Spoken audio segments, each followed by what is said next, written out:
You're watching Advisor Talk with Frank LaRosa. It's the only podcast offering unfiltered guidance and direct advice for anyone in the financial services and wealth management industry. Learn more today at eliteconsultingpartners.com/podcast. And now, here's your host, Frank LaRosa. Hey everybody, welcome to Advisor Talk with Frank LaRosa. I am your host, Frank LaRosa. I am definitely a little under the weather today, fighting some major allergies, but it's poignant for today's call. Today I'm joined by a very special guest, someone that I've had on before, someone that actually wrote the foreword to my book Counterpunch, and himself is an author of one of the better books that I've read called Uncommon Leadership. Ben Newman is on the show today. Welcome, Ben. How you doing? Frank, always great to be connected with you and great to be back on the show. And you're right, you better have showed up. I mean, right in the foreword, you writing a great book, standard over feelings. There's no excuses. We got to show up. Head colds can't hold us back. Head cold can't hold us back. And all morning I was thinking, I heard Ben in my head like, hey man, you can't, that's like, you can't just cancel because you have a head cold, right? Your greater good and your purpose, which we're going to talk about today, is bigger than a head cold.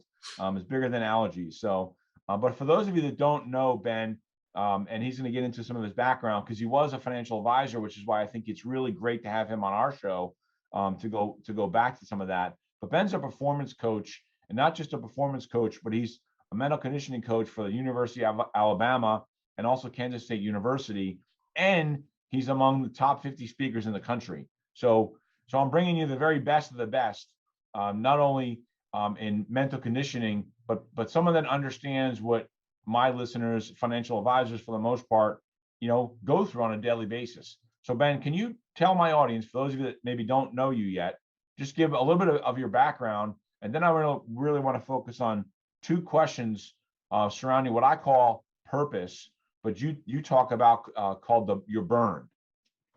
Absolutely. And, a lot of individuals, Frank, they see the jerseys, they see the championship rings, and they just think that I do a lot of work in sports.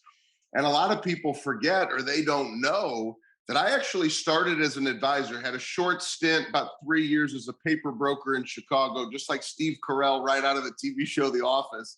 And then I was a financial advisor. And as an advisor, and I say this very humbly, not to impress anybody, but to impress upon the point, I was performing at a very, very high level, millions of dollars of life insurance, part of a team that at the time was managing over $250 million of money, which became the foundation for a practice that's now well over $1 billion. And so I understand what all of you go through as advisors. It is not easy. And I commend your work because of the courage and sacrifice that it takes to build a practice. One of the hardest industries. Being a financial advisor, people don't realize you're hearing things from clients. They're sharing goals and dreams with you, conversations they're not having with other individuals. So when I came into the business, I recognized the strength and power we had to have those deep-rooted conversations, which for me, Frank, was very deep and personal because of what I call my burn. A lot of speakers and coaches that do the work that I do, they talk about why and they talk about purpose, but they forget to talk about this underlying burn, this fire that actually ignites why and purpose, that then causes you to be more consistent in the daily action that drives success, or creating the standard that drives success. And so for me, that burn was my mother. My parents were divorced at 6 months old. I never knew them together. Fast forward, my mother passes away 11 days before my 8th birthday. I'm telling a shorter version of the story today for the listeners that we spent time with previously. But my mother taught me how to fight. She had a journal, Frank, where she wrote, beat the statistics, beat the odds, live with the disease that is chronic and fatal, believe in yourself, combat anything, purpose in life. So all I've ever known, those are my mother's words as we had 24-hour nursing care in the house. She'd come to the dinner table with an IV stand every night to ask me how my day was at school. So Frank, I've realized that no matter what your circumstance, you get to choose the response. No matter how you feel, it's your choice how you show up. And so for me, there's a standard that I've chosen to live to, connecting to my burn in order to fight one day at a time, to try to be the best I can be one day at a time. And that's what our work typically speaks to, is connecting you, Frank, or each of your listeners to that burn that actually ignites that why and that purpose that then causes you to become more consistent with the action, the disciplines, the standard that'll cause you to drive your highest levels of success. Awesome. So I'm going to get into a question because it's something that that intrigues me, and I've been talking about this with my team as we're growing, and really connecting with what their purpose is, and the burn, and creating that standard. For me, I go back 11 years ago. I'll say I found my burn and my passion later in life, right? So when I was almost 40 years old, I sort of got my ego got the best of me, and arrogance got the best of me, and pushed the limits of what I should have been doing at my former job. I lost my job. I lost everything, right? And I lost, fortunately, I didn't lose my house. I didn't lose my family. So I didn't lose everything. I had the most important things, right? But for me, starting this company and the purpose on a personal level to never go back to that situation again, never to feel that loss again, never to ever come in, just sort of ever step over the line or perceived line, and to always do the right thing all the time, and then to really help the financial advisor community with this massive transition that's going into, that we're dealing with right now, and even more so coming out of COVID. So I sort of found my burn and my purpose later on, and I've been talking about purpose over profit, because I think too many people put profit over purpose, and it doesn't end well. My question to you, the first question is, I found mine sort of naturally because I went through a tragedy. You found yours through essentially tragedy, right? As leaders, how do we help the people around us find that burn or that passion? Like, what can we do? Because that's the sort of the greatest thing that we can do as a leader, right? Is help somebody who maybe hasn't found it yet, but doesn't realize that it's there. Help them find that, because that can really rocket fuel them into much more success. So how do you do that? With the coaching at University of Alabama, the business companies that you coach with, what are your sort of tidbits on, for a leader, how to help our people around us? It's a great question. So let's start with what you and I have gone through, which is challenge and adversity. Our challenge and adversity has clearly defined our burn. It's like when I think of my mother and I think of her name every single day when I wake up, her name is actually on my alarm on my phone. And so once I see that, there's no hitting the snooze button and going back to bed. I also keep a journal where I write down her name, right? So I connect to my burn. You connect to your burn. It causes you to want to attack. There's also individuals who their sacrifice that has been made for them, and they appreciate that sacrifice. That's become their burn, which ignites to their why and purpose. Or they're currently sacrificing for somebody. Then what you're speaking to are those individuals who maybe they say, Frank, Ben, I haven't been through challenge and adversity like you've been through. And we would probably say to them, I'm glad that you haven't been through what we've gone through, because you wouldn't necessarily want to have loss or pain through business and personal. So those individuals, you have to help them find and understand what that burn is. Because the easy thing, Frank, is to listen to our self-talk and say, I don't really have a burn. I'm just going to show up and do what I'm going to do. And what ends up happening is you do focus on the wrong things. I'll just focus on profit. I'll go make a lot of money. And people don't realize when you understand that burn and what ignites you, and you connect to that first, you will make way more money. No, that's my point, right? Even the individuals right now who might be listening going, this guy doesn't know what he talks about. I'm already making 7 figures. I'm already making a lot of money, right? No, you will make more money too. So that individual, and I work with people making millions of dollars.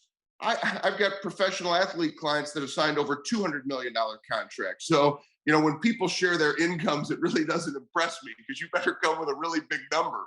Right. And so for me, I say, stop worrying about the money. The money is a byproduct of connecting to your burn and attacking every single day.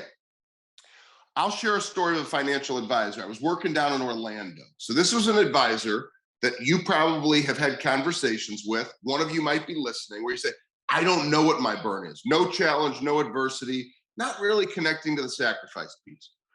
So I had said to this advisor, I said, look, I prefer to go deeper than the material or money, but is there anything that you're focused on right now? He said, yes.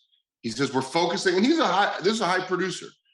He says, we're focusing on building a new house. He goes, I would love nothing more than to build a house for my wife that's her dream house. Every cabinet, every nook and cranny, everything is exactly the way that she wants it. I said, well, I would prefer for you to go deeper, but maybe that's your burn. Maybe that's your short-term burn. You're going to work harder in an effort to provide the dream home for your wife. I was okay with that. He takes off. I'm there about a year and a half later. Same advisor, Frank. Man, I'm struggling again. I'm struggling. So what's going on? Man, my burn, it's just things, I don't know what's going on. I feel like I'm not growing anymore. I looked at him, I said, your house is beautiful. He looks at me, he says, what? I said, yeah, your house is beautiful. I saw the pictures on Facebook. I said, your burn was the house. You're now in the house.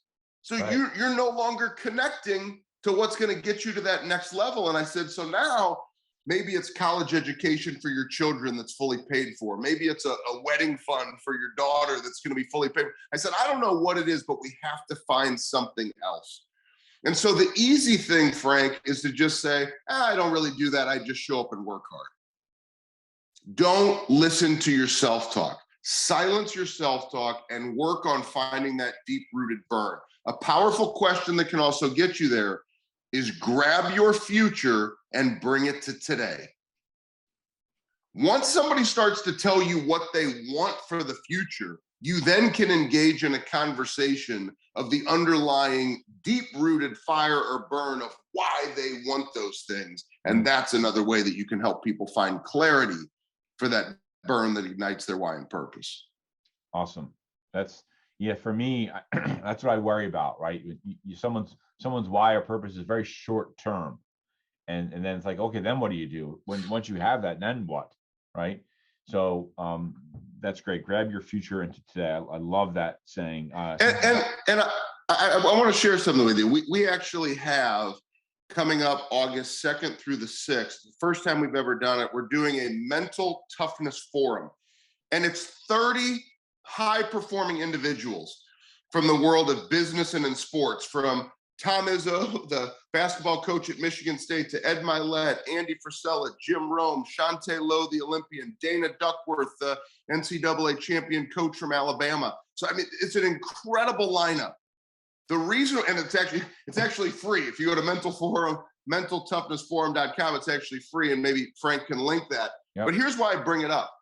All 30 plus of our speakers who are part of this virtual forum, it's all online, virtual forum, Frank, they're all clear on what their burn is. They may not call it their burn, but they know why they're doing what. So we can't accept the excuse that it's okay to just show up.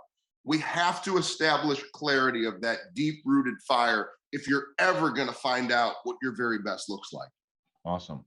So if I turn the page to my second question, now let's put our business hats on. Right now we're business owners, and in our space, there's a huge movement towards independence. So W-2 advisors at Merrill, Morgan Stanley, Wells Fargo, going and starting their own individual private practices, right? Sure. Sort of like you were. I'm coaching advisors like that every day. So yes, right. Absolutely. So you know it, and some of them, they have this vision in their mind, and they have people around them, and you don't want to sound selfish, but my follow-up question to that is, how do you get people to buy into a firm purpose, right? So there's their individual purpose to accomplish their own individual goals.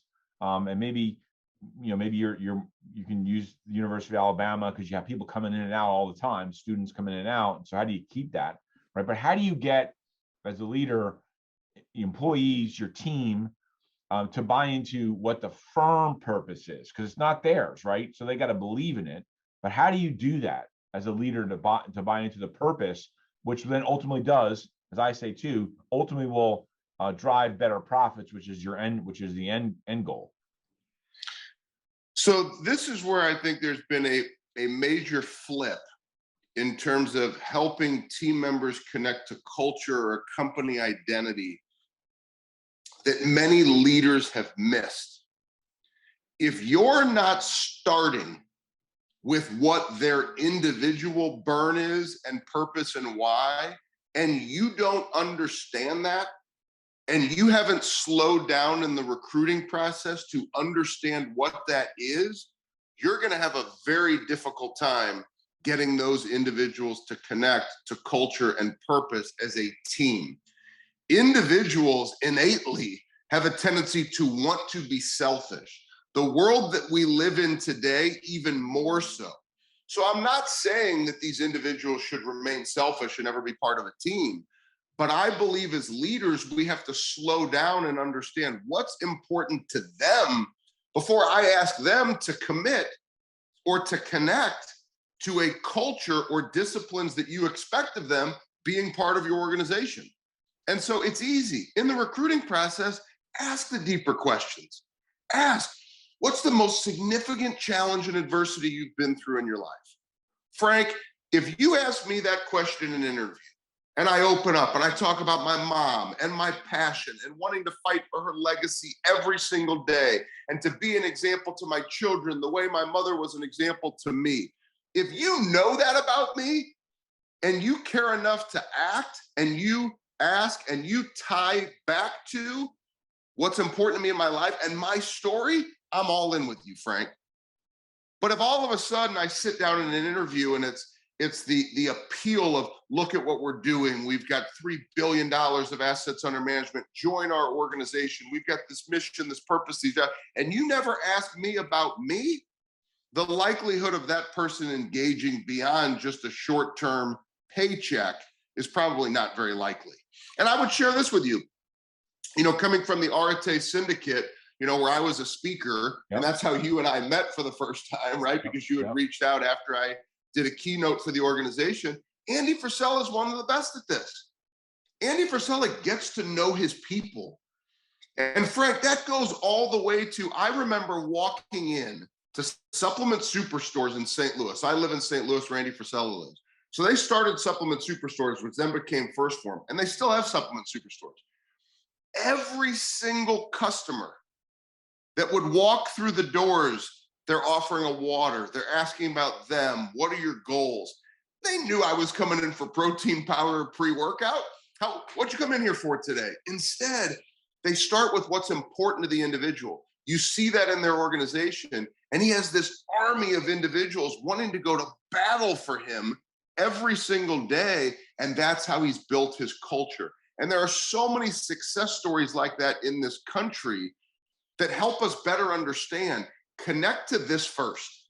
If you connect to somebody's heart and then you understand how they think, they will connect to your cultures, your values, and the disciplines that it's going to take for them to be a great part of your team. That's really interesting.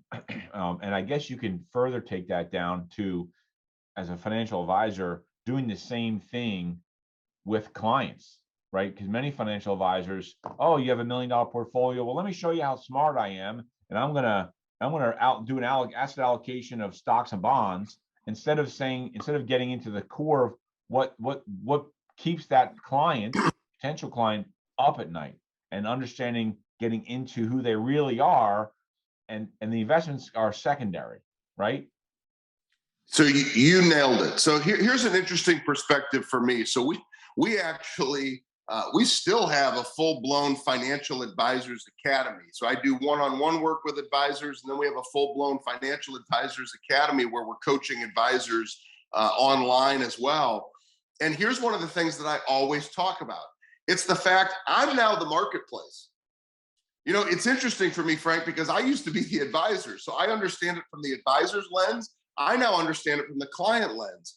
And if you want to work with me, and all you want to do is tell me how great you are, how smart you are, how you were able to do this in the market, you're no different than the other advisor down the street.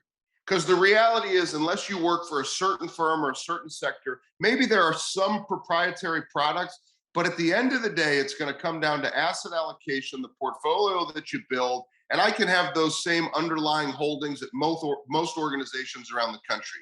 So at the end of the day, you better understand my risk tolerance. You better understand if I want to invest in companies in the short term, midterm, and long term. You better understand if all I want to do is park money in safe dollars. You better understand me and how I think and how I connect to money if you ever think we're going to connect to me giving you millions of dollars. And so that to me is the importance of understanding how a client's wired. I don't care how smart you are. I don't care what you manage here, what you manage over there. I care if you understand what's important to me and how you're going to help me hit my financial goals. That's awesome. That is, I think if you're listening to this and you're a financial advisor, you need to pay real close attention to that, because I talk to too many advisors that don't understand that. And that's what's going to take your business to a whole nother level. And let me just share a couple of my favorite questions. When I used to engage an advisor, that would be the same for, I appreciate when the advisors that we work with continue to ask me these questions. Are you open to me educating you on how life insurance works? Are you open to me evaluating the decision that you and your advisor made to enter this private equity company based upon your long-term goals? Are you open to me evaluating the current holdings in your portfolio to make sure that it's in alignment with your goals, to make sure that it's expensed correctly, and everything is set up the way that you intend it is, so that long-term you're not sitting on the couch in retirement, staring at the TV, watching the news and seeing what the ticker's doing, right? So those are the types of, are you open to me educating you? The moment somebody says, I would love, okay, I'm going to walk you through how life insurance works. We're going to unpack all of the underlying holdings based upon your tolerance. It could get a little boring for you, right? But we're going to unpack, right, at a high level or a very detailed level, why you have what you have, and make sure that you understand it. Are you open to that? And the moment they say they're open to it, it's an educational process. You're not even selling anymore, Frank, because right. The advisors who have high integrity, they educate and they do the right thing. There's no battles with your clients over product. The only time that the battles over product exist is, you know, that you're pushing for commission because you think that somebody can buy something from you or that you can sell it to them. The moment that you feel that, you have to stop. And I'm just saying this directly because I care that much. If you ever feel that in the sales process, just stop, because it's something that you're doing to force a product into a hole that doesn't exist. That's really good, because when I was an advisor, on occasion I found myself doing that, because maybe you believe in the product and they're not getting it, and then it comes across as very salesy. That's really great. Listen, I don't want to. This is a great call. I like to keep them, sort of very, very sharp and to the point. But I think there's 3 takeaways here. One, you need to find what your burn is, and some of that, look, you have to strip away your arrogance or your cockiness or your confidence, and really talk to yourself about what it is that drives you every day. And to your point, like, take a deep dive, like go deep into your emotions and figure out what's going to drive you every day as an individual. If you're a leader, your point about really understanding, yes, you might have a purpose for the organization, but if the people that are around you, their purposes don't fit into your purpose, right? Ed Milet talks about that, having a vision so big that everybody else's visions can fit within your vision. So I think as a leader, you should do that. And then as a financial advisor, and candidly, I wasn't even planning on going there today, but this is the nugget right here. You need to figure out what your clients, or potential clients' burn is, what makes them tick, who they are emotionally, not just how many zeros are in their checking account or in their investment account. So really think about that stuff. So you made a couple of things. So the academy that you're doing in August, how do they find out information on the academy that you're running in August? So mentaltoughnessforum.com. It's free virtual access. We'll send 6 to 7 videos a day throughout the week. You get an email in the morning and you kind of watch them on demand from all of our speakers. And then the Financial Advisors Academy, or even some shorter term tools that you can use to really work on where you want to go in a deeper connected vision. BenNewmanCoaching.com. There's information on the burn and prize fighter days and all the different systems that we've built to help advisors like yourselves. Awesome. We will, by the way, we will tag, for everyone that's listening, we'll tag all that stuff in our post, and so you'll have all that information. Ben, thank you very much for the time. I appreciate it.